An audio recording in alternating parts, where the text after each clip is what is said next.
The Gospel according to Matthew chapter 26, and verses 51 to 75. And suddenly, one of those who were with Jesus stretched out his hand, and drew his sword, struck the servant of the high priest, and cut off his ear. But Jesus said to him, "Put your sword in its place, for all who take the sword will perish by the sword. Or do you think that I cannot now pray to my Father, and he will provide me with more than 12 legions of angels? How then could the scriptures be fulfilled, that it must happen thus?" In that hour Jesus said to the multitudes, "Have you come out, as against a robber, with swords and clubs to take me? I sat daily with you, teaching in the temple, and you did not seize me. But all this was done that the scriptures of the prophets might be fulfilled." Then all the disciples forsook him and fled. And those who had laid hold of Jesus led him away to Caiaphas the high priest, where the scribes and the elders were assembled. But Peter followed him at a distance to the high priest's courtyard. And he went in and sat with the servants to see the end. Now the chief priests, the elders, and all the council sought false testimony against Jesus to put him to death, but found none. Even though many false witnesses came forward, they found none.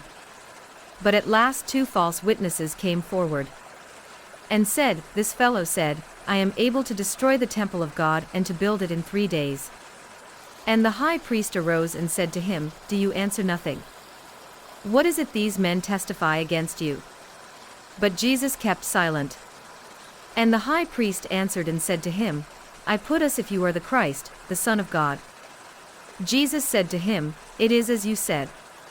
Nevertheless, I say to you, hereafter you will see the Son of Man sitting at the right hand of the power, and coming on the clouds of heaven." Then the high priest tore his clothes, saying, "He has spoken blasphemy. What further need do we have of witnesses? Look, now you have heard his blasphemy. What do you think?" They answered and said, "He is deserving of death." Then they spat in his face and beat him, and others struck him with the palms of their hands, saying, "Prophesy to us, Christ. Who is the one who struck you?"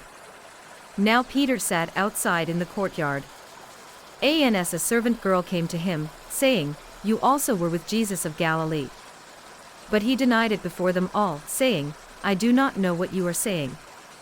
And when he had gone out to the gateway, another girl saw him, and said to those who were there, "This fellow also was with Jesus of Nazareth." But again he denied with an oath, "I do not know the man." And a little later those who stood by came up, and said to Peter, "Surely you also are one of them, for your speech betrays you." Then he began to curse and swear, saying, "I do not know the man." Immediately a rooster crowed. And Peter remembered the word of Jesus who had said to him, "Before the rooster crows, you will deny me 3 times." So he went out and wept bitterly. The Gospel according to Matthew chapter 26, and verses 51 to 75.